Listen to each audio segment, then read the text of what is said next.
G'day punters, preview time. It's Thursday morning. We're going to be looking at Doomben, in particular, the two features up there. We've got the Doomben Cup and the Brisbane Sprint. Is that what it's called? BRC Sprint? Whatever it's called.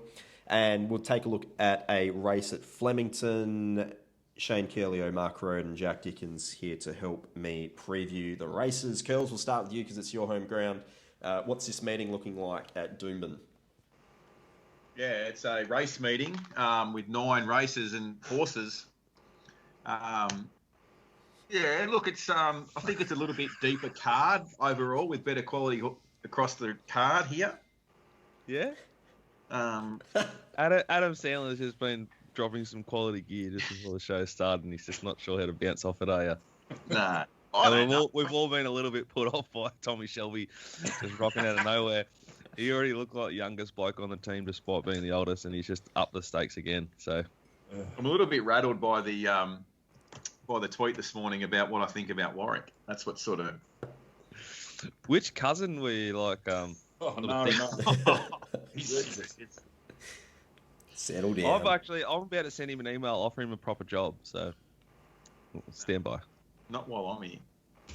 I can't cop that. Jack. Engagement. Yeah, great. At my expense. Would have been funny if it was fucking you or Pistol or someone else. Would have been hilarious. Anyway, we digress as usual. Where do you want to start? Let's start with the Group 1, hey? The Doomben Cup. Sure. Good a place as any, do you think? Well, Great looking race. You've Busy, tricky speed map, though. What are you going to do there? This is race 7 at Doomben. I'll tell you what, there's two things that can play out here. Uncle Chris can send a pacemaker in either Toffee Tongue or Shared Ambition. And I'm sort of like, I know that Chris watches this show for tactics. And I'm urging him to do it because I want to be on Humidor at $31. I think this is a classic case, though. I couldn't agree more with Humidor, but it's like when I was a younger form analyst, we believe Humidor is the most likely winning chance of his stable. So therefore, we're doing the tactics to suit that horse. Correct. That's probably not the case. It's probably probably not. Closer to definitely not. But in saying that, if they did, it would work. Yes, Chris, exactly right. Come on, Uncle. Now, listen, if they don't, I'll tell you what will happen if they don't. Zaki will win again. There's a third way, which is not suicidal, putting it on for Humidor and not walking around and playing into Zaki's hands, and that's going to the front on Shared Ambition and gradually upping it from about the 800. Just making Zaki do a bit earlier, get him off the bit a bit earlier than he wanted to be. And Shared Ambition will just keep rolling at one pace. We saw that at Rose Hill 2 starts back and on other occasions as well. That would be the optimal way to ride him, I think. Where do you map Zaki, like draw 9, Melody Bell inside it, similar sort of early speed? Oh, look, it's just it's a grey one for me because I could easily see Zaki just sort of falling into the 1-1. Same as last time. Like everything else wants to get cover, and J Mac just dawdling across from the wide gate while everyone's trying to get cover, and he just lobs maybe OSL, maybe third with cover. Like it doesn't matter. There's no other speed. Like I've sort of thought Shared Ambition leads. What else is there? Like Southern France has dropped. Like he's an on-speed horse, but over 3,200, isn't it? Like yeah. That's even if it's an on-speed horse. I suppose they go forward. I don't know where else is it going to be. What about 50 Stars? Doesn't it get a pretty good run from that draw? And at last start, SP 9 versus 360. Now we're going to get 15 versus 280. Nah, 50 Stars has got a worse map than last start. Okay. I think from the gate, like it's one of those same sort of scenario where you've got all these horses drawn inside it that are going to just try and grab for cover. Do they have to sort of go forward a little bit there and try and slot in rather than go back and try and slot in? Well, it's a huge question. Is it a positive or negative jockey switch? It's Willie Pike, who I know Curls will be thinking it's a positive after what he did to us yesterday, but that's Willie Pike to John McNeil. That's very grey. There's no right or wrong answer there. It is. Like, if he goes back from the gate, like, you've got Humidor, Natoya, Avilius, Melody Bell all drawn inside it that are all going to sort of slot back from their gates as well with cover straight away. Yeah, that's what I'm saying. I think he gets the back of like Zaki. If he goes forward, he can. There's no real speed. Avilius, Natoya, Humidor, even Brandenburg he's got covered. Magadu and Sir Dragonet just jump and try and go to sleep on the rail. Yep. Yes, look, he had the back of Zaki at the Gold Coast and Zaki dropped him like a wet rag. Yep. Well, Zaki dropped everything like a wet rag because they just went so slow. Yep. So it's all tempo related here. If it's a strong run 2,000 metre race and Zaki wins, he's legit. If it's another sit sprint like it was in the Hollandale, he'll probably win again, and I'll still have a query at 2,000 on him. But he could be a good horse, and we're going to find out because he's up against some good horses in this with Group 1 Glen on Sir Dragonet. What sort of track do you expect on Saturday too? Oh, yeah, it'll be a little bit. It would be better than what it was last Saturday. It did play fairly even. Obviously, the inside they were trying to steer away from it.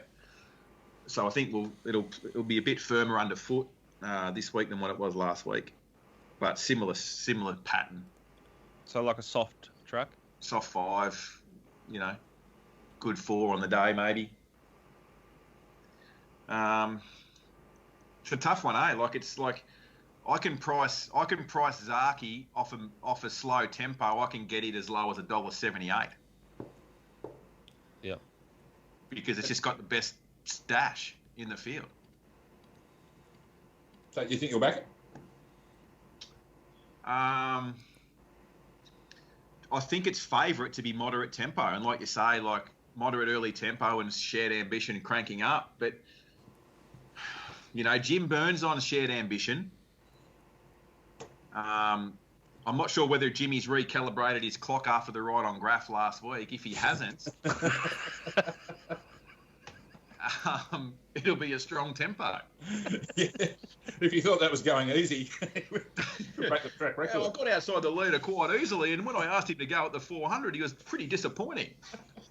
So we might be looking for the horse that wants sort of 3,000 here. Actually, Timmy needs to pull out one of his old Ipswich rides. He always used to take off at the 4X sign. He needs to do that here. I don't know. It's very grey. Look, I'm not giving much here, am I? But like I said, a 6 sprint affair, he'll be a short price favourite if they're just dawdling around at the 600 and they're dashing home. But so it's hard to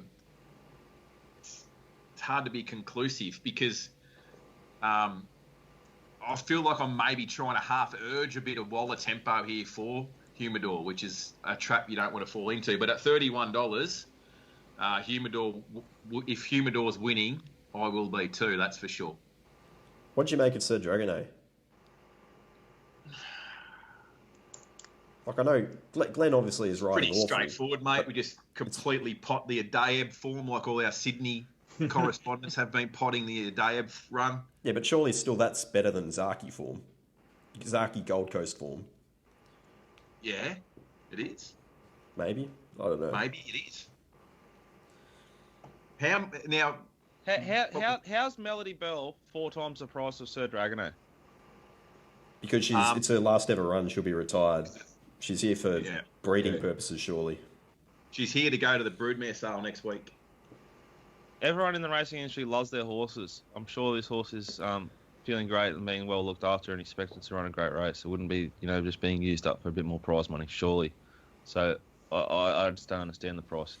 I'd rather spec it and 50 stars at the big prices and maybe even shared ambition.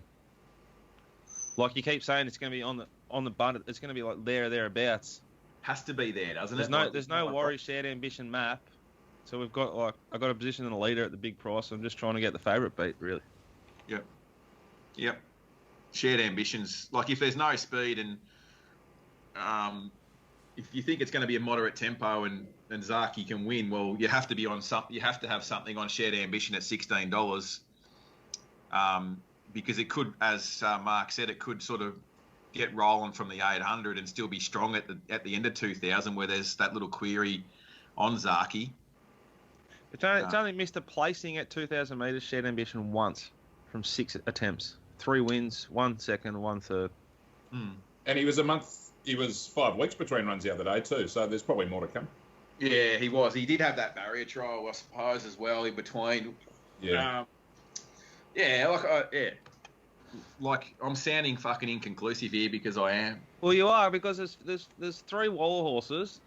You love Humidor, which makes a lot of sense, but then the other 2, like even Toffee Tongue's 5 goes 2,000 metres, 2 wins, 2 seconds, 1 third. Yeah. That's very grey behaviour. It's going to get a beautiful run there from 3 with Nash. Does love an inside draw too, that horse. Oh, filthy. You've set yourself up beautifully to be filthy whatever happens here, because if Zaki outside lead and wins by 3 at 250, you'll be thinking I should have had, you know, triple max on that. Yep, exactly. And then Bossy will probably just pop off the fence and... It's a Group 1. Like, he's not going to be not trying. He'll be trying for the first time we've seen in, a couple of weeks, we'll put it that way. If you had to spend $100 right now, how would we spend it? Each of us. I'd back something at Belmont. Okay. Thank you, Peter. I love how you get around every idea we've got. Thank you. Yeah.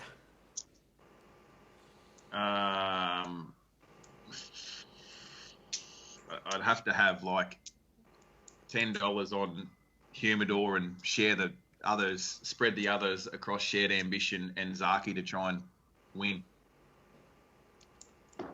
Gotcha. Sounds like I'm potting Sir Dragonade, and Muggatu hasn't even been mentioned yet. He's the All-Star Mile winner from a low gate and a soft run. That's very Alan Thomas behaviour, that. Hey, Larry, there's one we haven't even mentioned yet. Hang on. I tell you what, the only thing I am certain about is if Avilius wins, I don't. Yeah, fair enough too. That's one thing I am certain about. I turned up here trying to get Zaki beaten, but the more you've talked, while trying to pot it, the more confident I am it's just going to win. So, of my $100 worth of Monopoly money, I'll have 80 on Zaki and 20 on shared ambition. I'd have $25 on 50 Stars, shared ambition, Melody Bell, and Toffee Tongue. And Pete's taking his 100 to lunch. Yeah, thanks for playing, Peter. There's an insight punters at home just the way this man operates. He couldn't even just throw a pretend $100 around. I would go an exact trifecta on, like a straight trifecta on Sir Dragonade to beat Zaki to beat shared ambition. There you go. If you're going to give me $100 every time, I'm going to hit one of these trifectas and I can just, roll around. If it's free credit, that is the way to use it. That is 100%. That'll buy you a lot of McFlurries. What sort of car will you buy? Actually, if you live in Perth, you'd be able to buy an S2000, which is like a Ferrari in Perth. I read somewhere. Did you read that? No, but it probably comes with a rock salt lamp in the front passenger seat. Let's go to Brisbane or Doomben Race 8, the BRC Sprint over 1,350 metres, which used to be the 10,000, but now it's not. Let's start with the map here, Curls, because this looks like chaos. Well, it does, in a way. Let me just click over to Race 8 on puntingform.com.au. Yeah, righto. So, Sir Coney, Nash, low draw, forward. Nick Ryan, flying. Yep. He's in the big leagues now, brother, in Queensland. A bit different to them off-season Caulfield meetings, mate. This is proper racing. Okay. Yeah, okay. Let's see what benchmark figures we produce Monday morning. Olmedo, right? really interesting runner for me, Almeida. Bit of recency bias because we took $12 about it last start when it SP'd 6 and pissed in.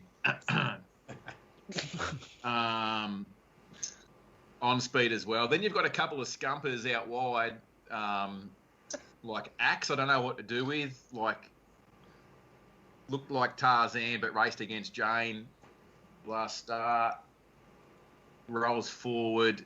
Fender is sort of cast from the gate. I think has to go forward. And Emerald Kingdom is always like half a step slow out of the gates and then driven forward.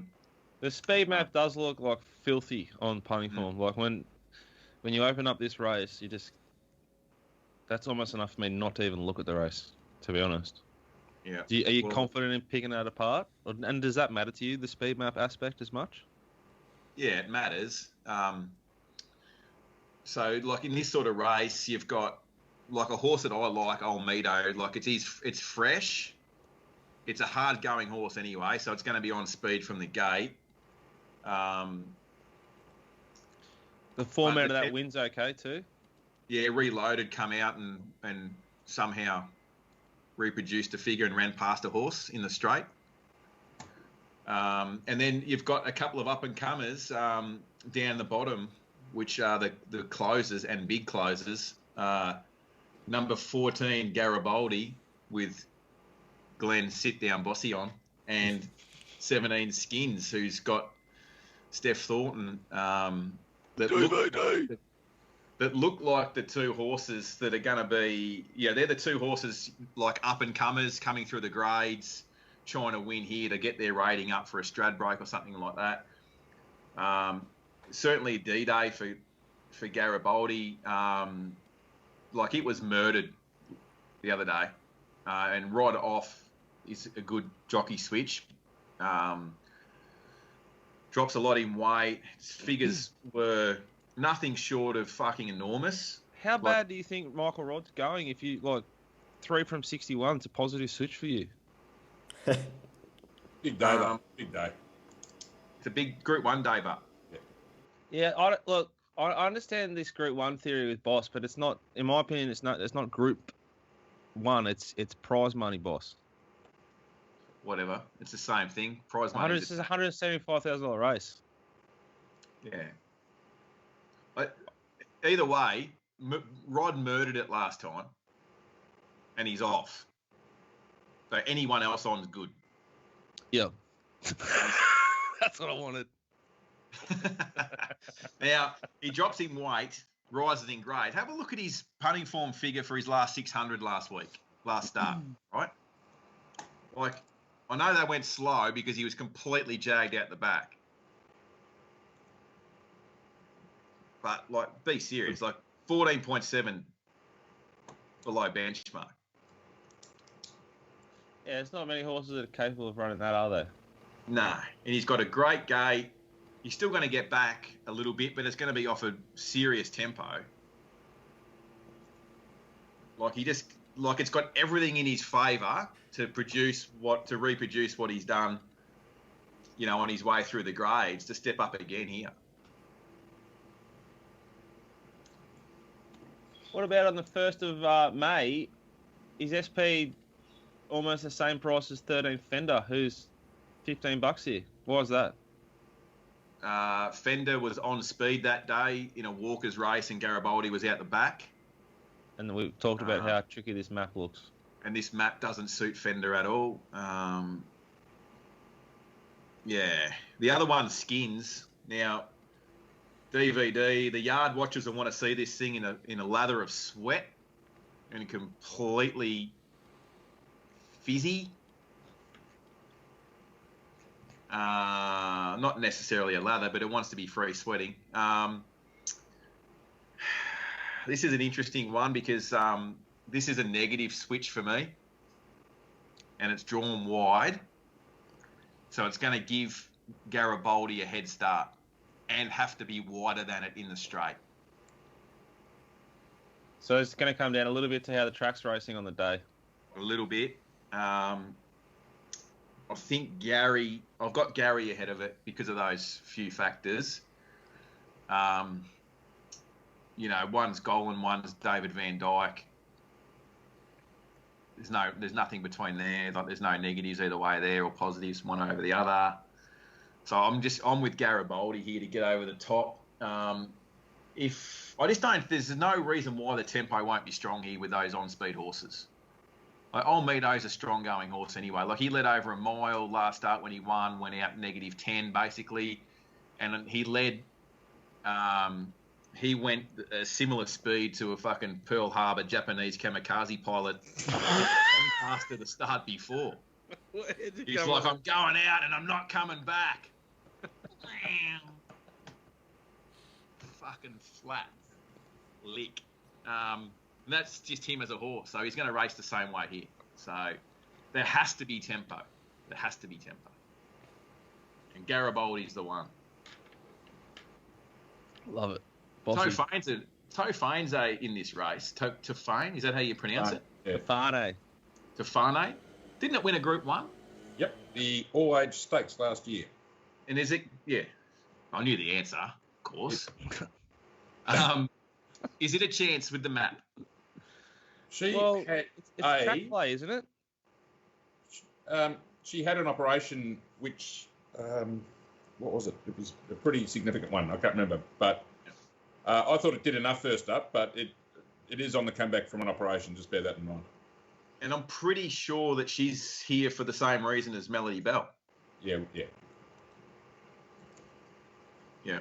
Lovethehorse.com #. Straight in the broodmare sale next week as well. So yeah. It's so fucked up, isn't it? Yeah, look, I don't know. I don't know what else I'm missing here. Master Jamie's already got a ticket as a horse I've talked about a fair bit, but it's got a really bad map. It's already got a ticket to the Stradbroke, won't be getting knocked around.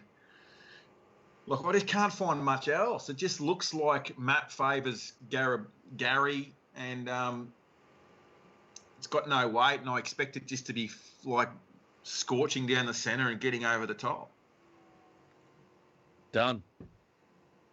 Sorry for having not much further to add to that. Like, I just keep coming back to it. That's good. Clarity. Yeah. What price have I got? You've got... I've got it favourite, Gary. A little bit of meat on the bone. Good. Shall we head to Flemington, Peter? Yes, we should. I'm on mute at the moment because I've got some guy drilling into a roof and I've got the leaf blower man. He's down there blowing the leaves from one side of the courtyard to the next. I'm telling you right now, that leaf blower guy is absolutely a drug dealer or someone like laundering cash because he's fucking there every day. It's like the painter that's always painting the same house, you know? Unbelievable. And you've moved from the city out to the, well, not out to would be where I am, but South Yarra, and now you've got more construction work. It's very stiff. South Yarra looks like Hong Kong at the moment. It's bloody cranes everywhere. Yeah, no, it's very stiff for moving from a penthouse apartment in the city to a penthouse apartment in South Yarra. Poor Pistol. Get around him, punters. You obviously can't afford heating, though. Look at what he's wearing. Environmentally conscious, our man, Pistol. I am. I don't believe in heaters. I think heaters are for the weak. Seriously, you can just put on more clothes. Just like, you know. Focus is the mind doing the form in the cold. Well, exactly. Or set something on fire. They're both good options. All right. Flemington, the Hilton Nicholas Straight 6. Matthew Hill will be calling the mare. Great again. Let's start with him, for Uncle Lindsay. I thought he was okay there at Warrnambool. Yeah, not a great ride. Interesting, and just like back to the bossy stuff. This race is worth $140,000. It's a listed race. It's $35,000 less than the Group 2 we just did at Doomben. So almost certainly Group 1 Glenn won't be trying in that race. Is that what you're saying? It's not enough cash? Yeah, that's my thinking.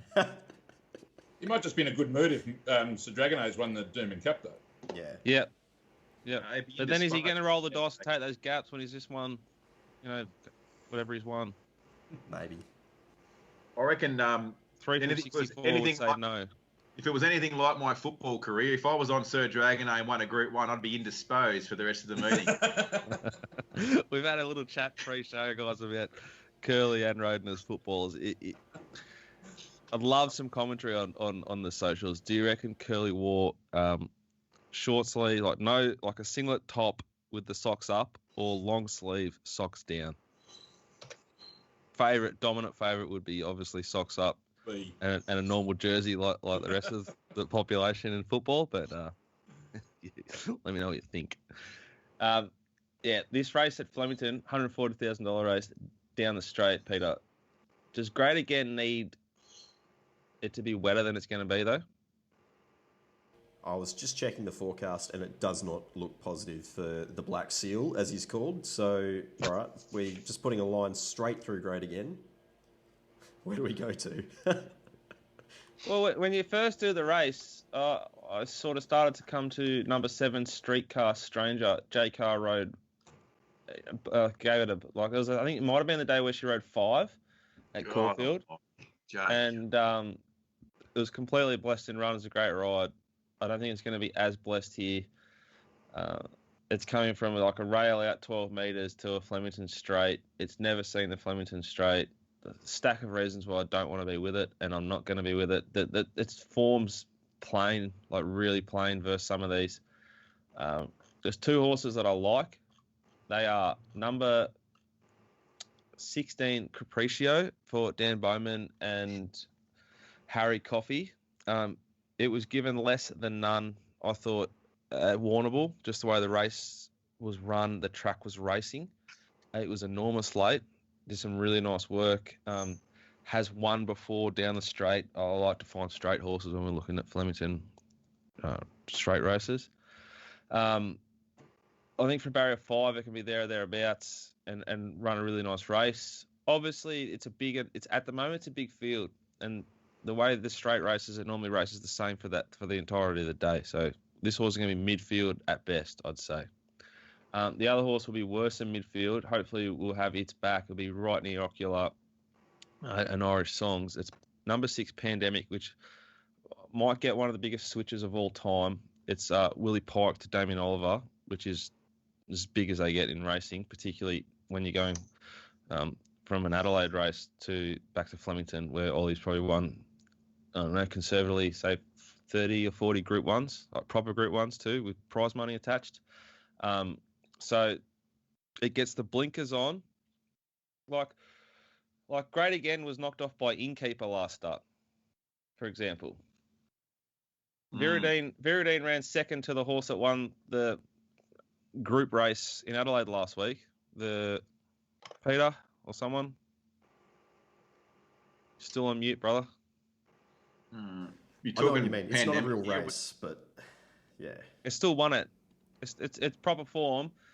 Before that, to excel.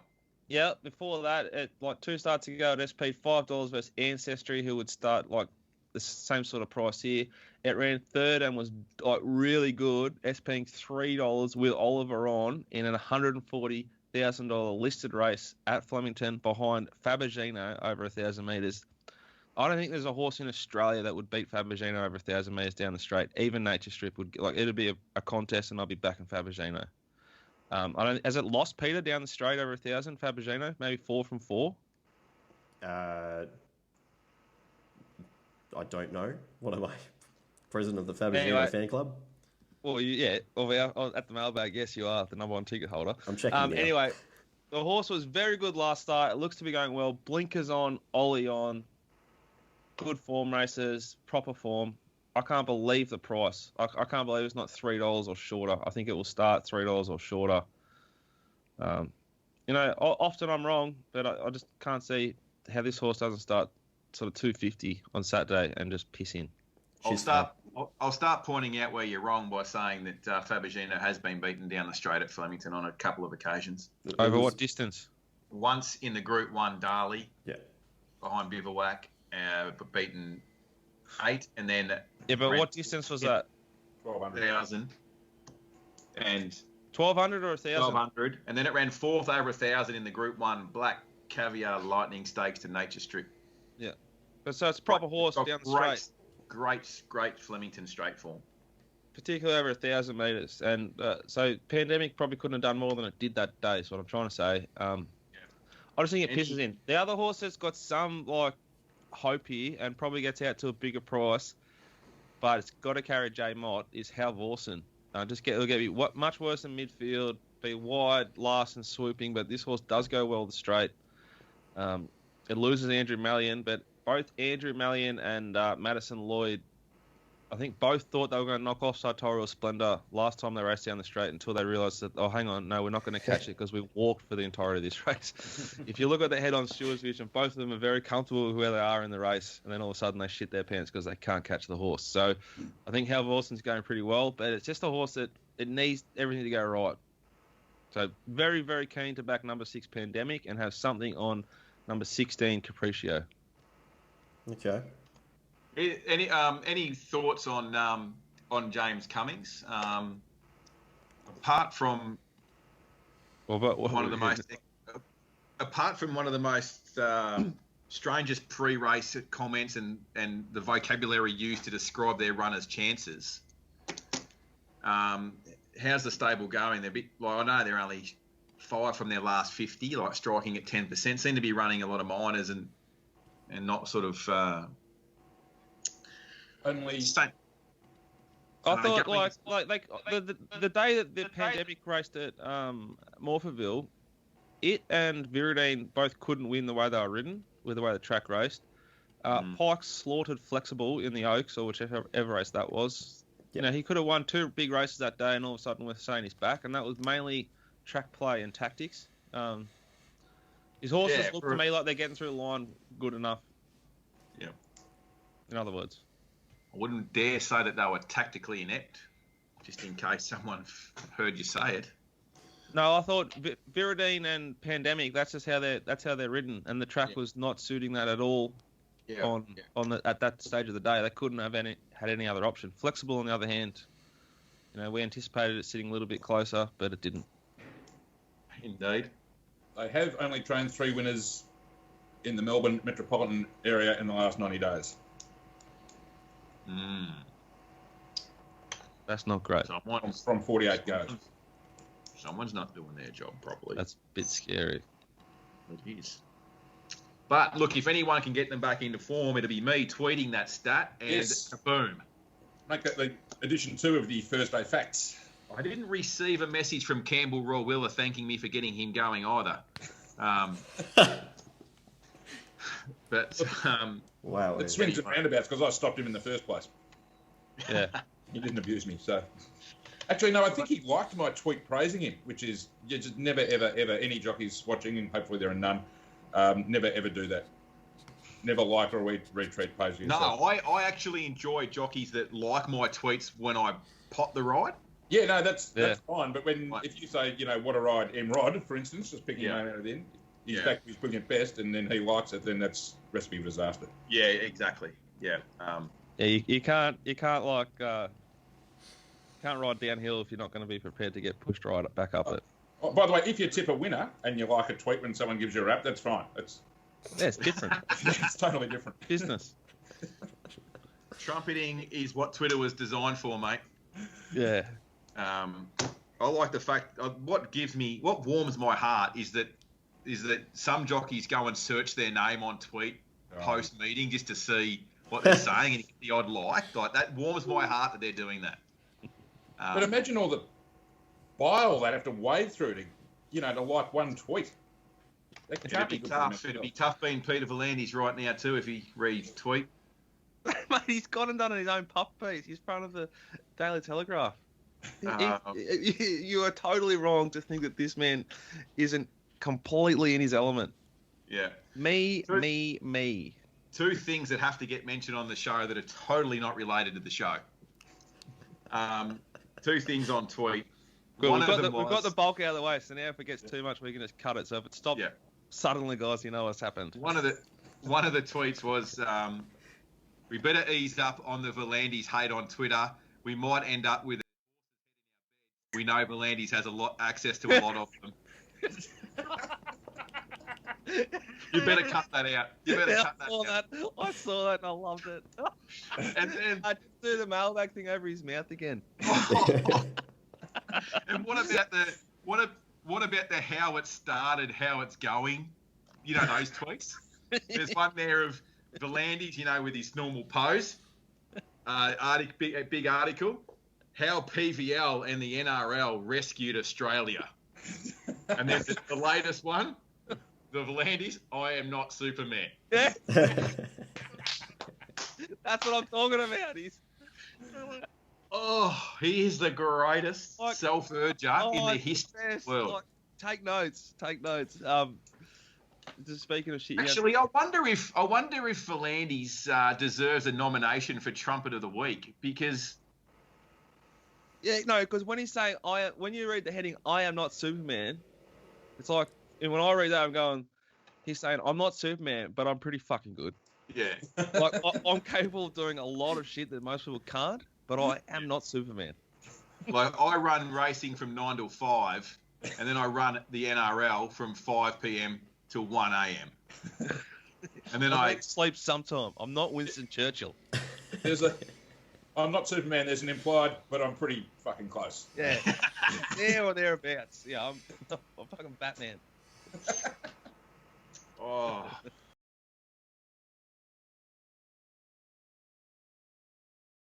Just do the mailbag the whole way until now, Peter. That's the preview show. Thanks for watching. Powered by puntingform.com.au. We all use Punting Form. You should too. Head to the website. Get yourself a subscription for as little as $10 a week. We've got accountable betting advice results on our website, themailbag.com.au. Peter's betting at Ascot on Saturday. Where else are you betting, Peter? Nah, it's back to Belmont. They've got the War of the Trench once again. Looking forward to seeing which horses miss stride and which of them survive to get us the wins. So as the horses pass the post there at Belmont on Saturday, just imagine what Peter will be doing. He will be rewinding and just looking for anything that looks like it's skipping over a little bit of a ditch there at about the 100-metre mark. Mark Rhoden, where are you betting this week as we finish it off? Rose Hill, one of the deepest cards you'll ever see, 137 acceptors. Going to take me all day to get through that. And back to Newcastle as well for the provincial. Beautiful work. Curls, anything else outside of the usual Saturday marathon? Only that the tab meeting at Nanango on Saturday afternoon will be. I'll be finding something there for us to bet on, just so we can say we've had a bet at Nanango. Just when you think about some of the stuff we've watched at like the Gold Coast, that young rider the other day. Like, imagine what we're going to see at Nanango. Yeah, we get to see a lot of strange stuff happen on racetracks up here, but Nanango will be next level. All right, and Jacko and I have got prices, and we're betting at Kilmore today, probably packing them tonight, but definitely Geelong tomorrow and likely Cranbourne before Flemington on Saturday. Enjoy your weekend. Hope you win. Bye for now.